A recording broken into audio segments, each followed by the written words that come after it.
Hey, so I had so much fun yesterday with my friend Don Berger, and I thought I would do another live today and bring on another friend. So he's going to be coming on in a second, and I will introduce him. So just sort of, oh, he's coming, hang tight.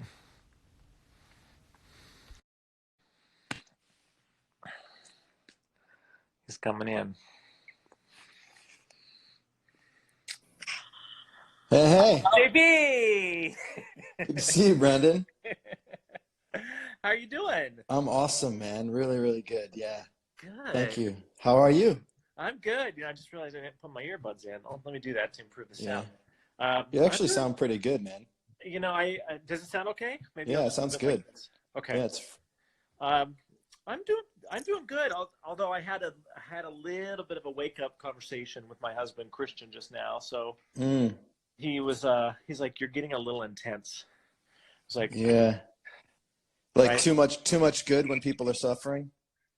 Yeah, more like I've been in hyper um, emergency adrenaline mode for Oh, the I see. last Yeah. 5 days. Like assessing the different businesses. What are we Mm, changing? What are we cutting? What are we postponing? How do we mm-hmm. know? What are the various contingency plans from where we are today to worst case scenarios? Like in that space that is not necessarily inspiring. Mm, And then I've been on just, hours and hours and hours of calls. mm-hmm. So the wake up call for me was, right, because Yeah. he was a good reader of my intensity. Yeah. Got it. So if you're just joining us, this is JP Morgan, who is an incredible coach for entrepreneurs and artists and human beings in general. Mm, And so thank you, JP, for yeah. Thanks joining. for inviting me in, man. I'm happy Yeah. to be here. How are you doing? I'm good. It's like I said, I wrote on Facebook yesterday and Steve said, nailed it. I said, I feel like I've been selling hand sanitizer for 10 years. So bad. And it's just like, oh, what I do is all of a sudden in really high demand, which I think is one of the reasons that you wanted to have this conversation today. It's like, how do we create in the presence of chaos and circumstances that seem out of our control? And Yes. that's been my question for a long time, and my interest. So it's not like I'm like, yeah, everybody's buying hand sanitizer. Of course, the circumstances are not desirable, but I've been practicing how to meet them, and I have a lot to share, and I'm very happy to be helping people right now, as I always am. But yeah, my wife's 6 months pregnant, so we're very much self isolating for the good of everybody, but especially for her. So learning how to work out by myself, because I'm a big CrossFitter, but now I'm doing it on my own, and Yeah. just adapting. Our son's home from preschool, so Yeah. we're, I think maybe the interruption of my personal routine has been what's been so surprisingly challenging for me the last mm-hmm, few days. Is mm-hmm, I do like a good routine, and I've established one to really help me be productive. And so when all that went out the door, it was like, whoa, that has been a really foundational element of my peacefulness. mm-hmm. Yeah, And so what do I do with that? So yeah. Have you found a way to recreate? Like, I imagine fitness is part of the part that's gone out the is window, and yeah. Have you found a way to create it at well, home? yeah. So here's this is what I'm going to try on. So normally I've been exercising, going to the gym at 6 in the morning, and getting up at 5 and working out with my trainer. That's not happening now. So I thought, well, this could be actually a nice opportunity for Christian and I. He's an evening workout guy, and I never do that Mm, because I'm in events. Like this could be an opportunity for us to work out together and join his boot camp. yeah, awesome. So I floated that idea with him this morning. I was like, hey, how do you feel about me joining your boot camp at 5 or 6 o'clock in the evening? Cool. And he's like, you never work out in the evening. I was like, So where it's you an outdoor coming? thing. So is it an outdoor boot camp? Yeah, Okay. So yeah, you can still do those. That's cool. Yeah. yeah. Well, my wife and I'm just gonna go pick up some gear. My gym's renting out other gear, so my wife and I are gonna probably do some working out together at home here. It's got a little space in the backyard, so yeah. It's like I think that's a great example of like if you meet this as an opportunity, you can see the possibility for new creations. Yes. Yeah, Yeah. I thought, well, this is an opportunity, A, for just a new fitness routine, which is always good, and B, for us to have as a couple some together time in Hmm. fitness, which we really had never have had because of our difference of schedules, and that's kind of cool. Yeah, that is cool. So tell me how, you started with, you've been in this space of how do you create in the midst of chaos, which it's always been that way, really, because our minds are so chaotic. Yeah. As a default. So how are you thinking about that? What are you telling people that are on various degrees of freak out from, not much to extreme, more probably on the top end these days? And how are you keeping people grounded and focused and thoughtful and creative and productive and finding the opportunities that are coming from the time we're in right now? So the first part of the conversation is always like to separate the experience you're having from what's actually occurring, right? It's like, so the fear is like, what if this happens? What if the food runs out? What if I get sick? What if my parents get sick? It's like, yes, there's all actualities out there. There is actual risk, but what's actually occurring right now is that you're actually living in the other side of that risk. You're living in that negative outcome, and it's actually creating a state of anxiety in your body. And for me, that's not just about being at peace. It's like actually all of the things that you want to do in response to those circumstances that are actually happening out there, you actually have a very poor faculty and ability to actually make a difference and impact when you have anxiety. Your focus narrows, your creativity is not that powerful, you're indecisive, you can't be in action. Like so even if you want to meet that stuff, the way to meet it is to actually at first let go of it and remember that it's not actually happening right now, and relax and be at peace. And whether it's breathing, or whether it's a philosophical shift and some kind of awakening, whether it's realizing that you're actually afraid of death and getting a new relationship to death where you're actually embracing it, and then finding your way to peace so that you can actually be responsive instead of reactive, so that you can have more creativity, and be more decisive. I mean, there's people standing there in the supermarket, like just looking like, which aisle should I go down? It's like that indecision is a part of the anxiety as well. I like that. What I'm hearing in that for myself, that I'm just even noticing as you say that, is I definitely am present to stress is created in my body and in my being when I'm thinking about something that hasn't actually happened, as sort of, this could happen and it's undesirable for whatever reason, and therefore I get stressed out. So I've been playing a little bit right now with the context of time in my mind and saying, okay, if I'm thinking about this afternoon, I'm feeling pretty good. If I'm thinking about tomorrow, I'm feeling pretty good. If I'm thinking a little bit further out, it gets a little hairy. But then if I project into Q4, I'm actually really excited again. Yeah. So there's just a little section of time that doesn't work, right? Yeah. Doesn't feel good. Yeah. Yeah. My pool guy's knocking on the door saying, we're gonna. Are you gonna go open it? You're gonna go hide? Okay. No, we're opening it. Hey, okay. I'll come get you if you. Okay, cool. Sorry, that's the thing with live. Yeah, it's like, let's open the pool. Like, we're gonna be stuck at home for a while. Let's pop this puppy open. So sorry, interruption there. So I like what you're saying around, in order for your creativity to open up, in order for you to, I guess, and it's a little weird to say, but kind of take advantage of the moment, which is unique and opportunistic. You have to find a place of peace for yourself. Yes. And I think, but what I want to just go on from that is what you just said, like this moment of, to take advantage of the moment. Like, I think there's this dance right now where people who are creators are trying to speak to this being an opportunity, but also not wanting to say it in such a way that, is not compassionate to what's actually occurring. And to me, that's not about the one way or the other way. It's actually, like, I've been making these little posts, how to love the virus, and hashtag love the virus, right? But it's like, loving the virus doesn't mean that we want people to get the virus and suffer and die.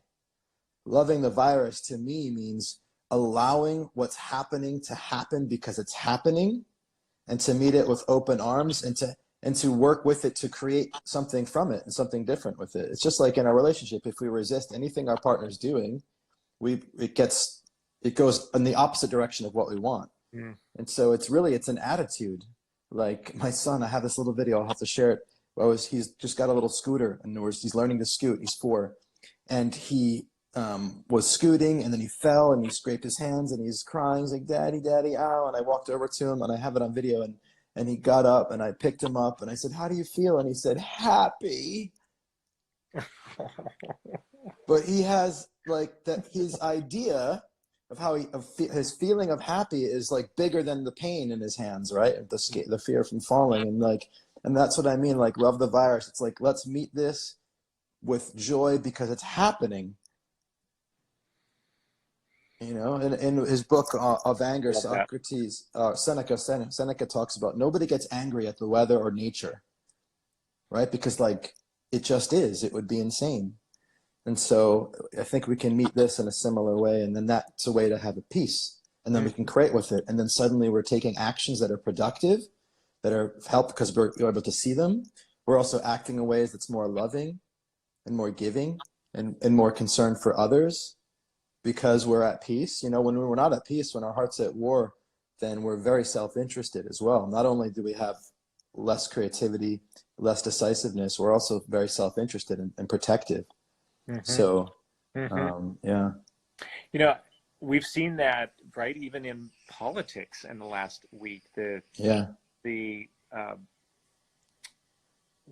level of compassion and love in politics, which you wouldn't necessarily insert in the same space, has been really cool to see. Hashtag love the virus. Look what that's done.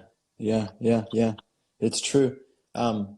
Even with watching even the presidential address, even the president's tone has a level of compassion and concern to it that's not partisan, which is, I mean, I just got the chills saying that because I'm seeing it maybe in the first time, seeing Trump act in a nonpartisan way.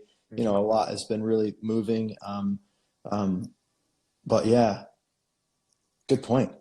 So if you're an entrepreneur and you're worried about your business in that you don't really have the reserves you wish you had, you're trying to get a sense of peace in that, and yet you're seeing some financial responsibilities creeping up on you. You think you're going to have to lay off people.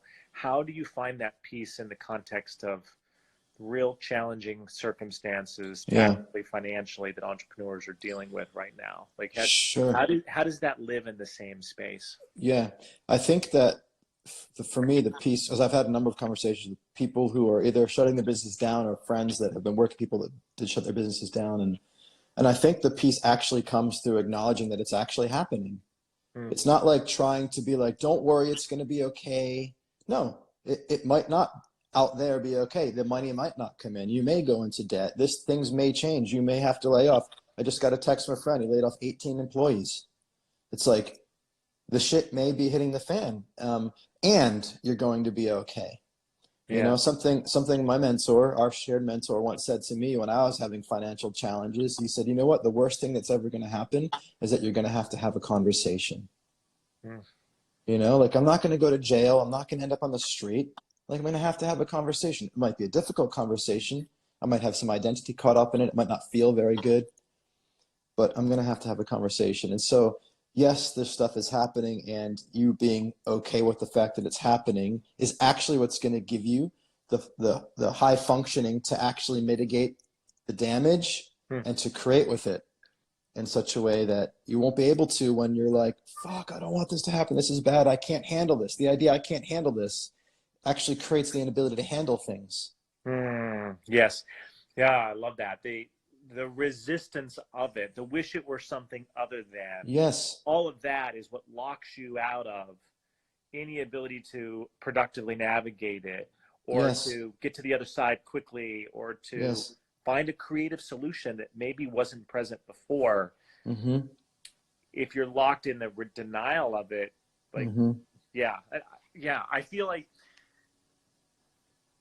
just a tactical example for me as on this fitness routine, I still yesterday was in the denial, and this is a small example, though I think people can relate to it. I was in denial that the gym was closed. I was like, I mean, I knew it was closed. I can relate. Yeah. I knew it was closed. I got the email, it was closed. Like, everything is closed, but I was still in denial. And I'm like, and I was still trying to operate the same routine and get up at 5 and do the same Mm-hmm. thing, even though the gym was closed. Mm-hmm. It wasn't until this morning when I tried to get up at 5 o'clock, and I'm like, I'm not getting up at 5 o'clock, Yeah. that I accepted the fact the gym was closed. And at 5 o'clock this morning, I had the new idea. Yes. Why don't I work out?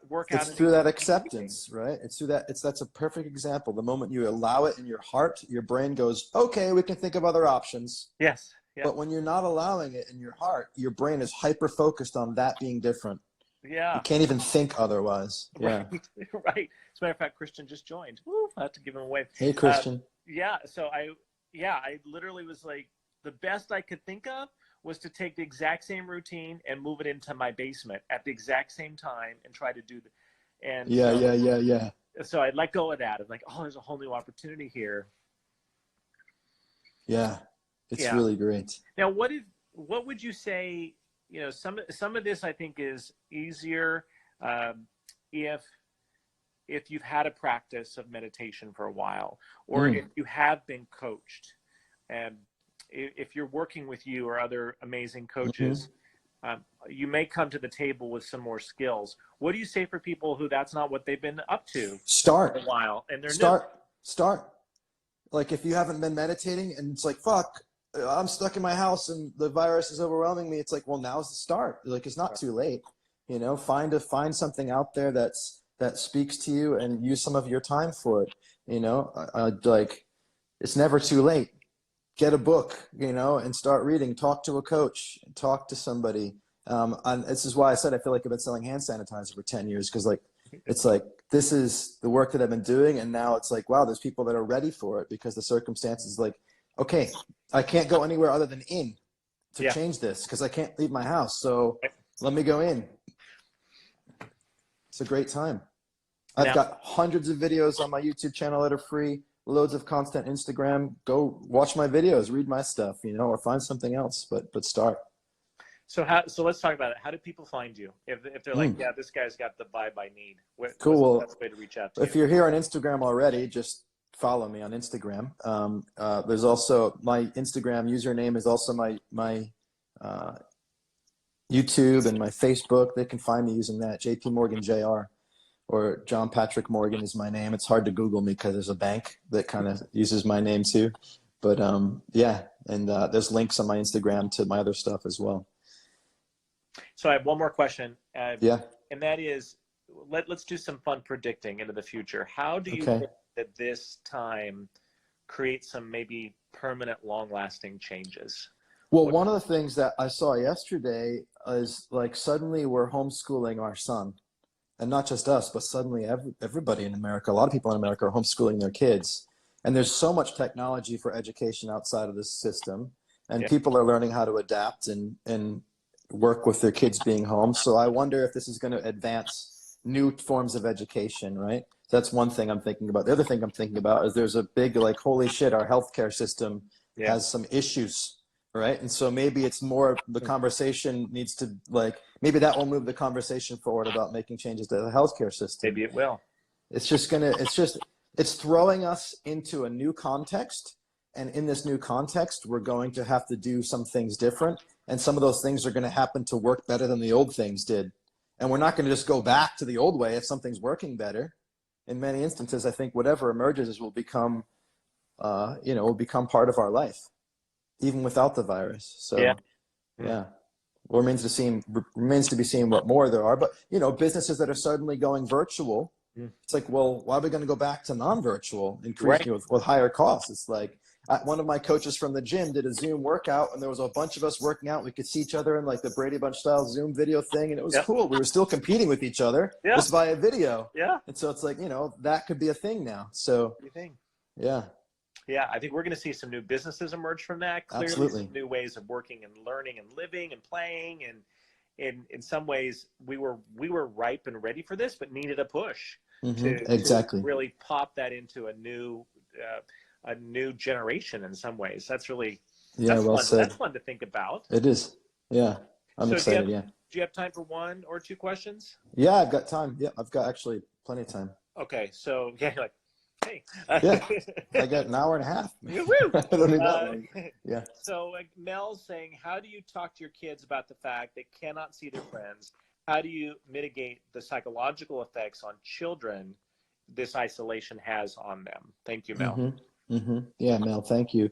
No, I've got a 4-year-old, so it's not as old as some obvious other kids to conceptualize, but I'm a big fan of telling the truth and trying to make it understood as much as possible. And I actually believe that if I'm okay, that he'll be okay.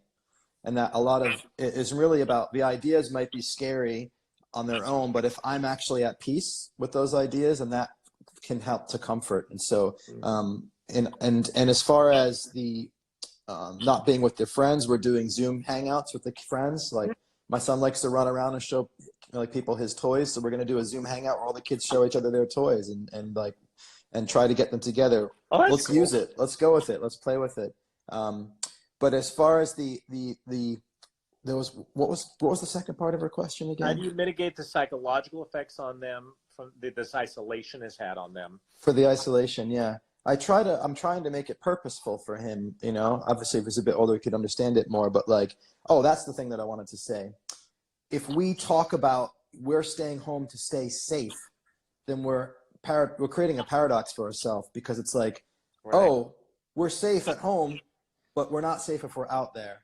So actually, the conversation, especially for kids, is we're staying home right now because if we get sick and we give it to an old person, they could be really sick. And so we're just going to stay home to protect all of our old friends and family, or all of our other people who are much older or who are in a situation. So then it becomes, so it's like, you're not at risk, but we're staying home to protect people. So it becomes an experience of altruism at a young age, I think, as well. That's a massive different framework that it is. Could have a lasting impact on them. Actually. I think so.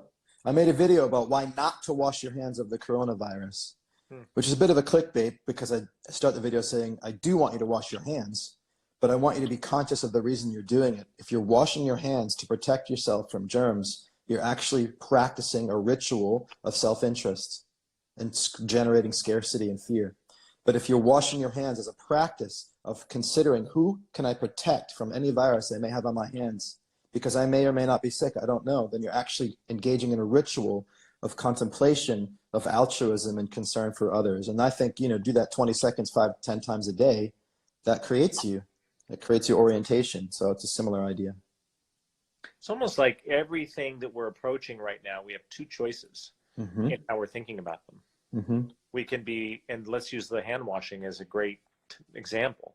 We could either be washing our hands out of fear, or we can be washing our hands out of altruism for society and humankind. Yes. Boy, that's really good. It blew my mind yesterday when I thought about this in the context of my health and fitness, which has always been a really high value for myself. But I was like, I also have this idea that my wife's eating behaviors affect my diet. And I extended that out, and I was like, if I go to bed early and get enough sleep, and if I eat well and if I exercise, I'm actually less likely to contract the virus and less likely to spread it, and more likely to keep the mortality of my neighbors that are elderly that I've never even met down, like to keep them safe. So it's like, wow, I need to get enough sleep to keep these people around me that I don't know alive. My health is not my own. It's a whole nother level of self-care, right? When you think it's other care. I'm taking care of this body for others. And sometimes I have often found I'm more inclined to do that than I am to take care of myself necessarily. And in this case, like, we're collapsing those two things at the exact same thing. Exact same thing. There is no self and other, and now we're seeing it. Right? It's not just a spiritual idea. It's actual and physical and biological. There is no self. There's no difference between self and other. And not only are we seeing that in our communities, we're seeing it across the globe, which is in a matter of weeks. In a matter of planet. It's a remarkable thing. I think we will look back on this and actually be really, really appreciative that we have the opportunity to experience this level of shift across the globe in such a context. I agree. Yeah. Thank you, man. I love you. Thank you for all. I love you too, Brandon. Thank you. You're a huge contributor to the goodness in the world, Thank you, thank you, thank you. And so, folks, if you don't know JP, you do now. So follow Yeah. him on Instagram. Look Nice him to meet up. you all. Reach out to him. Work with him. You will be endlessly rewarded as a result. JP, thanks for your time today. Much love. Thank you so much, Brendan. I love you too. Appreciate it. All All right, right. buddy. Bye-bye. Thanks, everyone. See ya.